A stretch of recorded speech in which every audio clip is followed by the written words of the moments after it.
application server. Today, a lot of the enterprise customers we have, and customers like Amway, World Vision, so many people, even in India, using this as a knowledge management, as a full-fledged application server, where their entire applications are running. Companies are migrating from competing technologies onto this, moving their legacy data also into SharePoint. So with SharePoint 2010, one new feature is bringing your Access databases, Access applications. Any of you have Access applications? MS Access? Okay, it's quite popular in the Western world where there's lots of small and medium enterprises actually develop applications for their line of business using MS Access. So you can just do a simple MDB file, create a form, and then start building a very quick application. Now, SharePoint 2010 has Access services. So you can just import those forms and databases and quickly have an application in SharePoint up and running very fast. Of course, not all the 100% fidelity is there, but most of the applications and forms do get migrated onto the web with this mechanism. So there's a lot of ways in which SharePoint is being used over the last 3 versions, 2001, 3, and 7. And Microsoft for the last 2.5 years, there are lots of programs. They went on the world asking people how are they using SharePoint. What are the applications are they really using? So in the video you saw a lot of financial applications. Financial dashboards have been used in SharePoint, which was not the initial trend. 2007 had Performance Point as a separate dashboarding and KPI tool. But then because of the customer request and customers using both of these products together, Microsoft said let's integrate them, and in 2010 you actually see Performance Point right integrated into SharePoint. There's no separate SKU called Performance Point. So a lot of different applications are possible in SharePoint. So the team went around and asked all these feedbacks, and if you go through the features I'll be talking about in 2010 and what Sharanya will be continuing from a developer perspective, you'll really see that we have listened to people, feedbacks from users, developers, administrators, and then started implementing them. So my talk, I'll cover predominantly the admin portion of the story. What typically happens, how many of you are SharePoint admins, not developers? Okay, that's about 10%. I assume rest all are developers. So, but in administration, SharePoint really didn't have much knobs that you can play around in the 2007 product. You have to go to multiple things. Some of them are controlled by the developers, some of them are controlled in the configuration file, some of them are controlled in your central admin. You can't really restrict. And administrators have also some doubts on how I can control this product. Can anybody upload any code? How the code security? Do I really know what's inside this package? How do I secure it? How do I restrict? The document level quotas were fine, but how do I do list level quotas and more such controls from a pure administration, IT pro, system infrastructure perspective? So a lot of those feedbacks have been gone into the product. There is help in terms of planning, in terms of operations, in terms of maintenance, in terms of optimization. All the 4 areas have been concentrated on this product.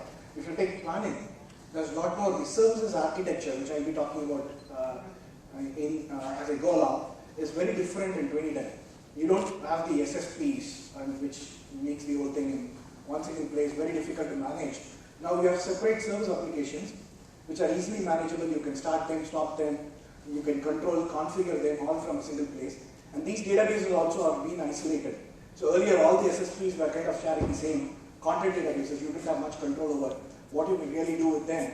But in 2010, these service applications have different, say, Excel services, Access services, or InfoPath services have their own separate content and configuration databases. So a lot more administration control is possible. Hosting, there's a lot more facilities. Each of them I'll talk about, but just give you a very quick top-level overview.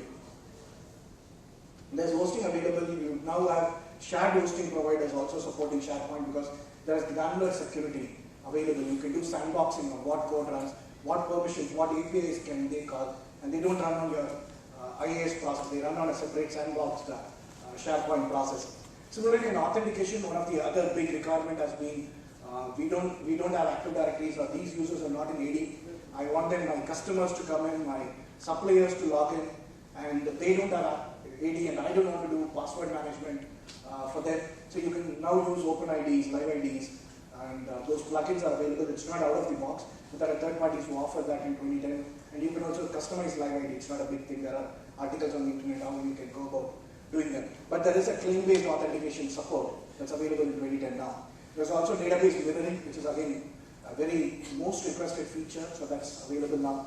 There's a lot of throttling support, reporting, which we see a lot more reporting either at the end user or business analytic level, or your page views, web analytics, or at the dashboard or health of the system. All these various reports are available for you.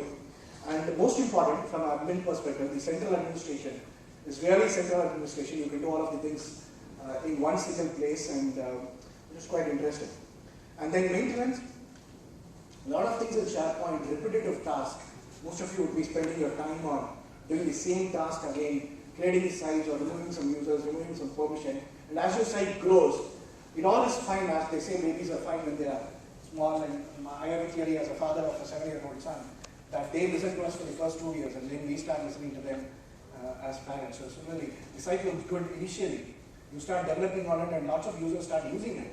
Then it becomes a big mess. It becomes a lot difficult to manage anything. Just go around your AD or upgrade it. Anything you do, if the site is larger, then it creates a lot of administration issues.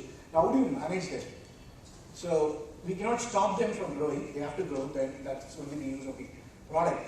Then now there is a command line system called PowerShell, which really helps you to automate many of these things. Almost 99% of what you can do on the GUI can be now done in PowerShell. There's very little reason, if you're a familiar SharePoint administrator, to go to the UI. You can do pretty much everything in PowerShell. There is also unattached recovery, which we will see. Optimization, there's a lot of performance improvements being made in the core product. It's a lot more faster, it's a lot more compartmentalized, because you can just choose the components that you want to really install and it scales. Single line of failure at any point is removed.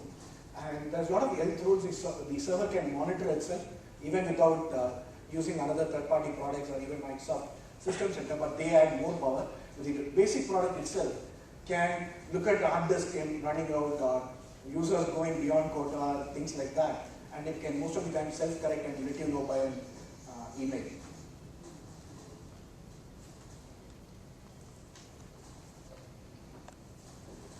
You start looking at what is from a planning perspective, 2010 helps us to do.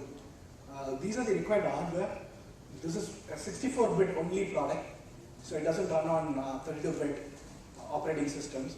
So you need to have 64-bit hardware. That's a very, very important one. That's also the thing customers have been telling us, that their existing hardware, they cannot be upgrading because the hardware is not 64-bit.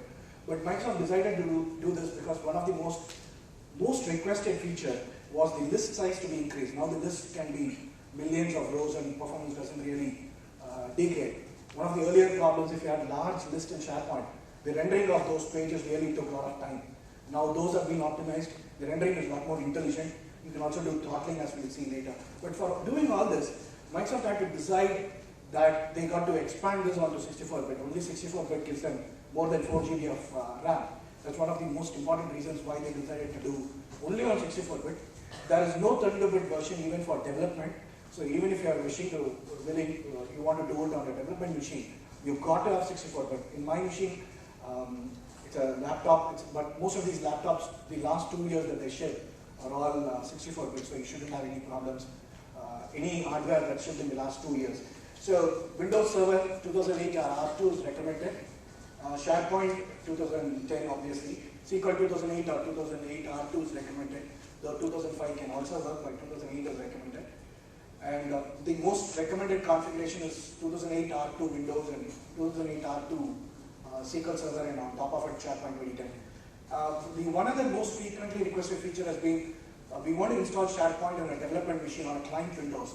So now that's possible if you have a Vista or a Windows 7 machine. You can install, that's how I've done in my machine now. You can install the complete SharePoint suite, the enterprise server on your machine. It's not available for production, but it's available for dev. The only component you cannot install on the dev machine, which is on Windows 7, is Office Web Apps.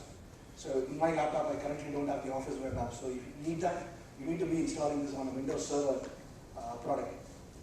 And the last item, it supports multiple browsers. No more the world is IE only. So you've got to support Firefox, Safari on Mac. These are the 3 supported browsers, but as I show you, you can run it in Chrome or Opera or any browser that you wish, but Microsoft officially supports it running on IE 7, 8, Firefox 3.5 and above, and Safari for Mac, the latest versions. So it renders on all these machines. It also renders on mobile, as I show you some screenshots. And most of you have 2007, so the biggest question is, how do I upgrade? What are the upgrade choices for me? There are two main models in which you can upgrade, or three main models if you include the last one as well. The first one is you can do an in-place upgrade, which is the most common way you might want to upgrade your 2007. If it's a single farm or a small farm, that can be the most easiest way. Start with the 2010 CD and then install it, will detect your 2007 instance, will take it offline, upgrade, put all your components back, and then you can have your system up and running. The other interesting thing with that is that it doesn't render it in the 2010 UI, which I will be showing as I move. It renders your pages and forms in the 2007 UI itself, so that even the site actions button, everything which is now on the left-hand side in 2010 still continues to be on right-hand side as it was in 2007, because you have done an upgrade. So you don't need to retrain your users if you upgrade in 2010. So that's called a visual upgrade, but you can always go and change it in the central admin to say I need the 2010 UI. So that's a very good feature. They haven't upgraded the UI, and it means a lot of training at your end user level. The most important recommendation is to use this. First, upgrade your SharePoint 2007 from whatever version of SPs to SP2. That's a base requirement if you want to come to 2010. And then SP2 also appends a new command in your STS admin called pre-upgrade check. If you run this, it's going to check your machine capabilities. It's also going to check your database capabilities, your content databases, and then going to prepare a report saying what all steps you got to do to upgrade it onto 2010. So that's a very, very recommended. Please don't start upgrading without running this command. To run this command, you need SP2. So that's how the whole process goes. And another thing is, if you're upgrading, remember that the service databases are now very different. Earlier, you would have just like 3 or 4 content databases and configuration databases in 2007. Now, if you have all the services installed, you will end up having like 20 or 30 databases. All the databases are divided according to their functionalities and features. So don't get scared. It doesn't duplicate your databases. Just that's how it does partition the whole thing. So in-place upgrade is one. Second one is called database attach. This is a way where out of some of the machines in your farm, you can actually upgrade them to 2010, take your database copies and attach them to this 2010 installation, and then they will upgrade it onto 2010 database. Once the database's content and configuration databases are upgraded to 2010, you can then migrate all your farms to 2010 and then just connect to your configuration and database. The reason why you might want to do this is to avoid downtime, because the content and configuration database upgrade is going to take lots and lots of time, especially if it's like gigabits of data. You don't want to have your entire SharePoint site offline for days. So the best way is to if you're getting new hardware, then just choose, set up the entire farm, back up your databases there, then attach here, and then you can upgrade them and you can start going, or then you can bring all the other machines then one by one.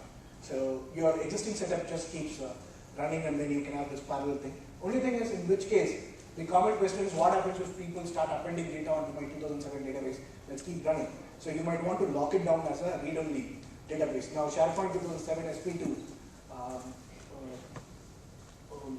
SP2 understands the read-only attribute you can do in SQL Server, so that your database is not, SharePoint hides all the edit and create functionality when the database is in non-edit mode, read-only mode. So that's what you want to do. You want to keep a read-only copy, make a backup, detach from there, and then attach here, upgrade it, then bring one by one of your machines and then do that. You can do a lot of planning. There's a lot of guides available from various places. The hybrid approach is a combination of in-place and database attached, depending upon the scenarios that you want. So moving on, standard architectures. Most of you, in 2007, this was already there, but in 2010, it really makes it more easier to do these standard architectures that we might want to do on a thing. Single server is the most simplest way. We all wish life was so easy, just install everything on one single machine and be done with that. That's how I've done in my laptop, but that's only useful for a demo development purposes, even for development purposes, as your team grows, you might want to split the database into a separate server. So, as I said, you can install all the components on a single machine. Remember, they got to be 64-bit. It can be Windows 7 or Vista, but they got to be 64-bit. If you don't have SQL, then it automatically installs SQL Express so that your development can go. SQL Express has now the limit extended to a couple of more GBs than the 1 GB limit that was earlier available. The second model could be a small form. You can then start splitting into 2, 3, 4 machines. 2 machines could be one SQL Server, one SharePoint. 3 machines could be one SQL, one SharePoint, one SharePoint middleware for your services to run. Or a 4 machine could be 2 front-end web servers, 1 application server, 1 database server, and then you can keep increasing the number of servers as you go. That can be the medium form, where you can have, say, 6 or 7 or 8 machines, where you have redundancy for every layer. One of the things in SharePoint 2007 was not possible. Your index was all, search index was just in one machine. And there are a couple of those single failure points. Now, all of them have been addressed in 2010. There is no more single failure. Every layer you can actually load balance them. So SQL, you can have mirroring, you can do load balancing, you can do mirroring, you can do clustering, you can have your search services, your index services, your crawling services, your Excel services, everything running in multiple load balance machines. And you can have your web servers load balance. So lots of possibilities. And the numbers I've given as standard guidelines, don't take them verbatim, because these are depending upon the functionality and the applications that you write. These numbers can really change, but they're just indicative. Large forms, these are for 500,000 plus users. You have terabytes of data, and how do you do them? Where you have X number of servers, you have redundancy built at every level. So you're talking about a really, really large form. And what happens above 500,000 users? So if I do this slide, the first question I get is, okay, does SharePoint only support 500,000 users? No. What happens above 500,000 users? You start having multiple forms. And you just start joining the forms and do things like that. Okay. There's no single point of failure. That's one of the key messages I want to drive in the 2010 product. Every level of SharePoint, every layer of SharePoint, you can make them redundantly available. Now, in this slide, I've given an example. I'm not sure if you can read, especially in the back. But what basically the architecture here is, there are a number of web servers. There are 4 web servers on the top. There are 2 crawlers on the right hand side, which I will just come in a minute. There are 4 web servers, 4 database servers. These 4 database servers have your content, and then your web servers perform the web job. So when a query comes into these 4 web servers, load balanced web servers, then push it to the 4 query servers who handle the query processing. Now, the interesting thing, I'm sure you can't read it, it's very small in font. The first 2 servers, let's assume all the 4 servers, let's name them 1, 2, 3, 4. Query server 1 and 2 has my index partition 1. I have partitioned the way this index is done. So there are 4 databases. Not all content is indexed in one machine. Unlike the earlier SharePoint versions, I can partition them and say these are your content databases and create index partitions. So what I've done, some amount of content, I've grouped it and then created an index partition called index partition 1. And that's running in query server 1 and 2. Then I created index partition 2, and that's running in query server 2 and 3. Then I created index partition 3, that's running in query server 3 and 4. You notice each of these servers are actually running 2 index partitions. That's perfectly fine. You don't need to dedicate machines for an index partition. So 2 things is different in 2010 from 2007. Earlier you had only 1 index. That index was running in only 1 machine. Now that's not the case. You have a multi-list to multi-list combination. You can split the index partitions into multiple servers. Each server can run multiple index partitions. So it's a very, very good, it's a very required feature that customers were asking, especially when they're having lots and lots of data which they are querying. And especially with the fast search integration, this became even more important to do this architecture. So there's no single level of failure. And you have a crawl machines, crawler, they can also be in multiple machines. So even your crawler doesn't stop when it encounters a faulty data or something happens. The crawler job doesn't stop, or the crawler machine doesn't stop. One of the things, if you are in a large enterprise, especially if you're asking it to crawl Exchange databases or lots and lots of files, what happens is the crawler takes a lot of time. So your changes is not being frequently reflected on the end user search, so your business users will keep complaining that the search is not updating as fast as they want. So, but now with this crawler being multiple machines, the job gets distributed and you can really improve the speed of crawling. So if you see in this architecture, I've just taken search as a scenario, but I've removed a single point of failure at every machine. So there's no one machine which fails will bring down any functionality of your application. So you can equally do this for Excel services or Access services or your forms or SharePoint, anything, any functionality in SharePoint, you can do scalability like this.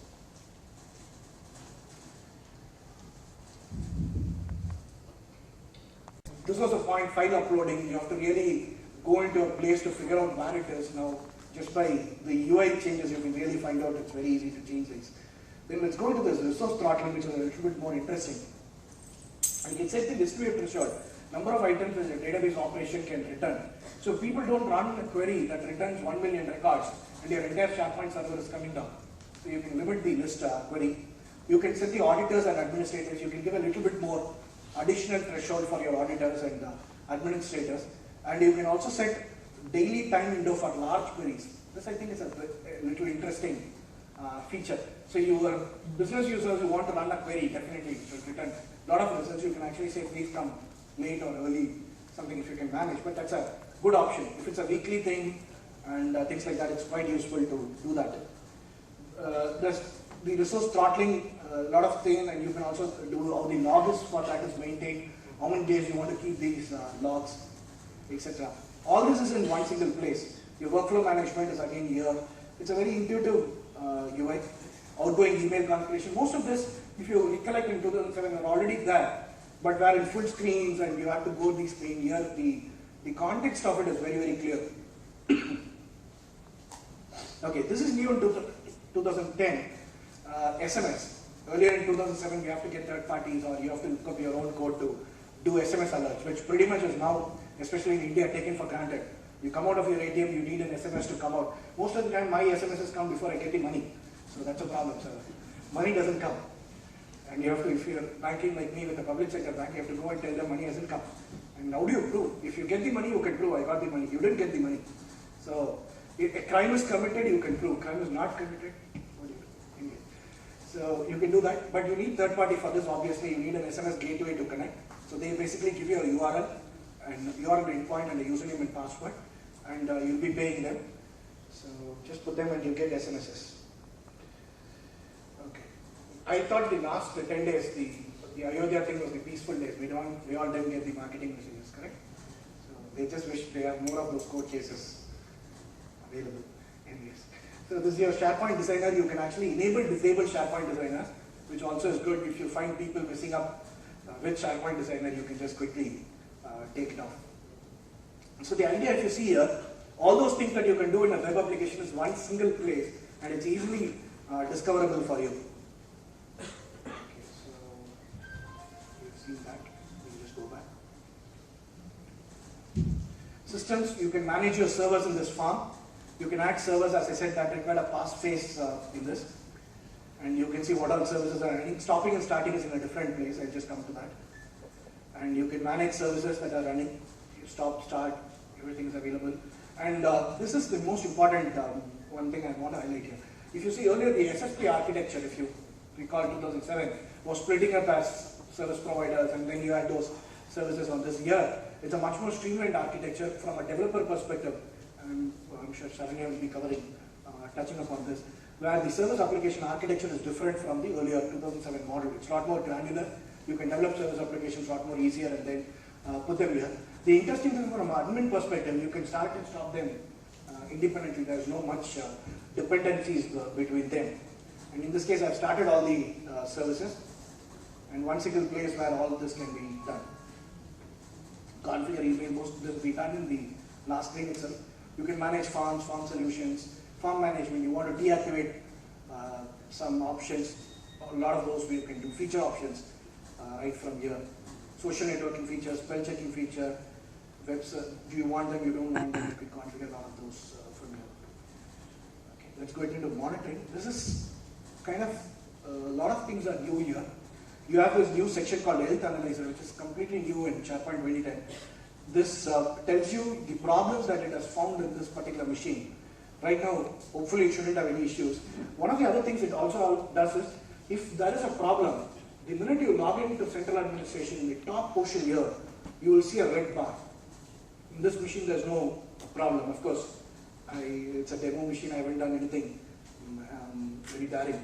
So you, just like in your IE, you will see a bar in yellow, you get a bar here in any browser that you log in, which will tell you there is a problem found out. You don't need to go and click there or see a report.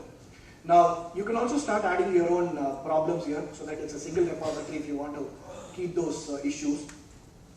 But the most interesting is this rules definitions. By default, the product comes with something like 52 rules. I advise you go through each one of them if you're an administrator. So it will give you an idea on how to write these rules. It will also tell you what all is being monitored. Security, performance, it has on configuration.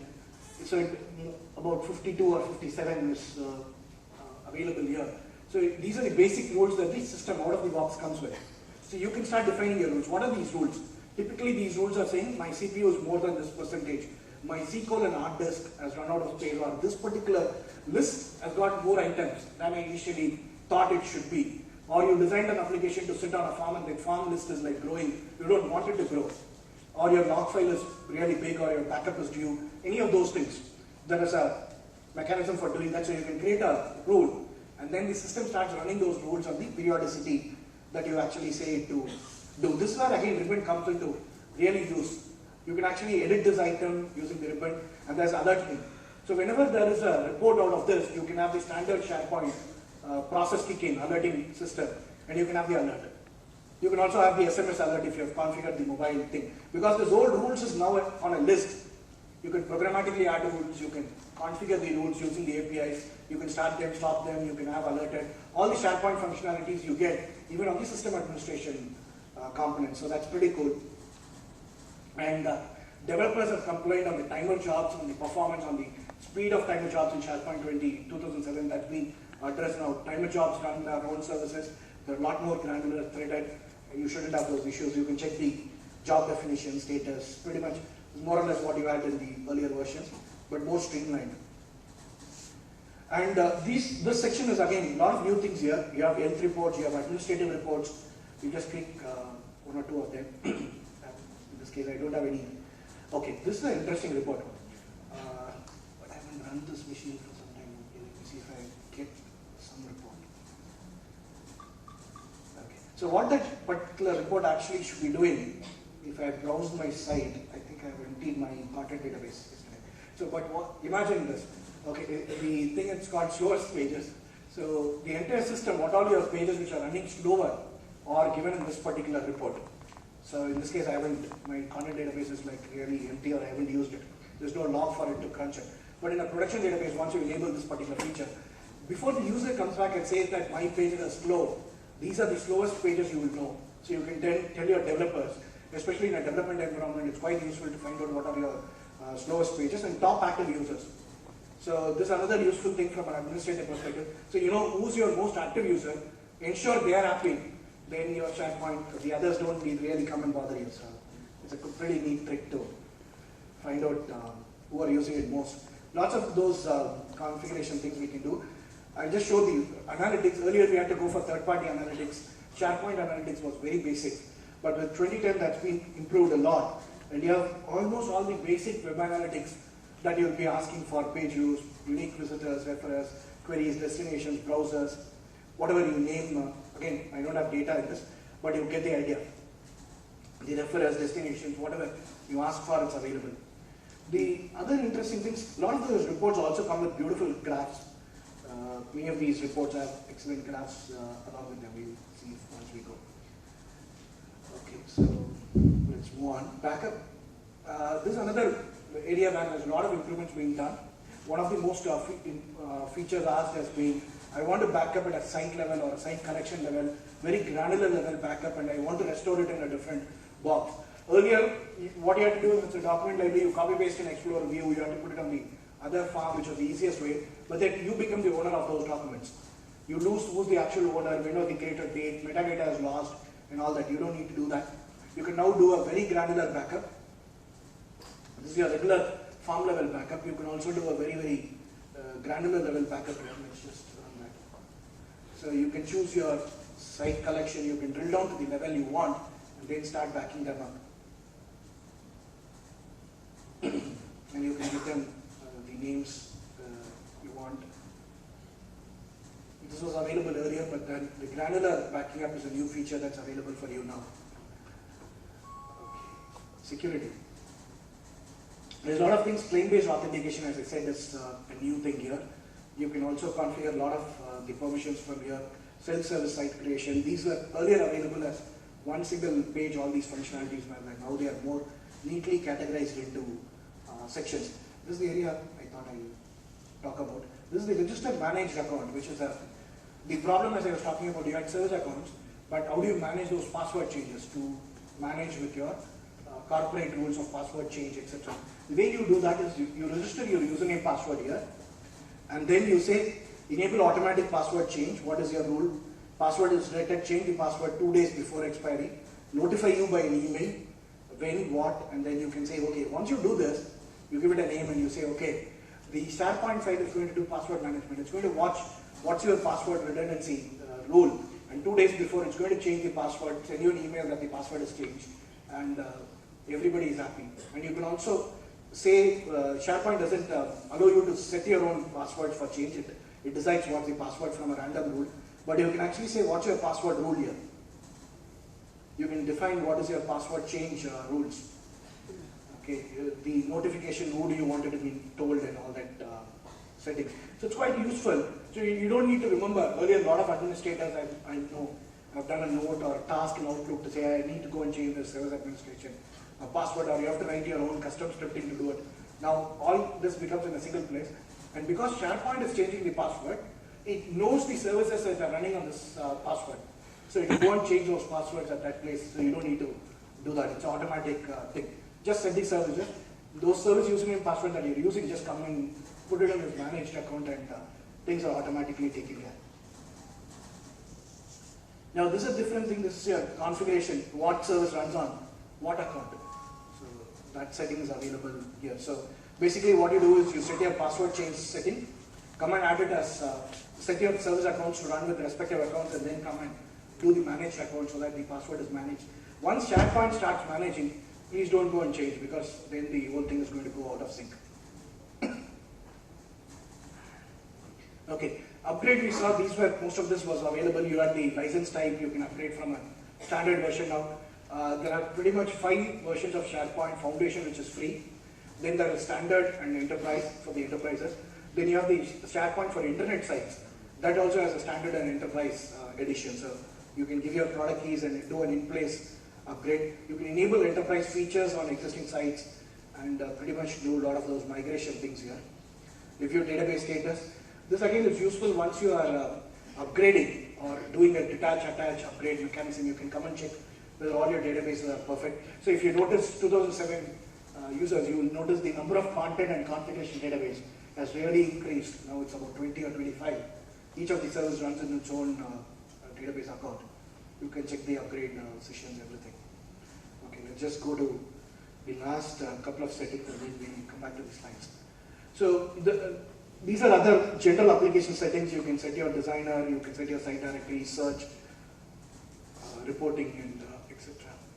There's also tighter integration this time with reporting services, 2008 R2, which SQL has it. So these two integrate very well, and even some of the functionalities, if you saw those, the slow pages, if it had come, you will see a beautiful graph done, which is all powered by reporting services. So that's pretty much on the central admin. This is site. I will not go much into detail on this. In the next talk, this will be shown to you in detail. But as you see, ribbon is also available right through here. Everywhere you can see the ribbon, and there is a lot of consistency on this whole thing. There's a like it and tags notes. This is like your, you like basically this page, and it's more like favorite, delicious type of functionality. And if I go to my profile, I also have the Facebook, Twitter, what am I doing now kind of functionality. There are third-party applications which actually extend on these, but the basic SharePoint itself has, you can do what am I currently doing. You can just type like Twitter or Facebook and it remembers. and it only notifies the colleagues that you have listed here. You add your colleagues that you wanted to be notified. So the changes, and you can configure which changes are notified to them and when do they get to know and all that you can choose. So it also has the stack cloud and all that. Pretty much what you want, what you find in the social networking applications is available to you now in SharePoint, recent activities, noteboard. You can also see a much better organization structure available to you.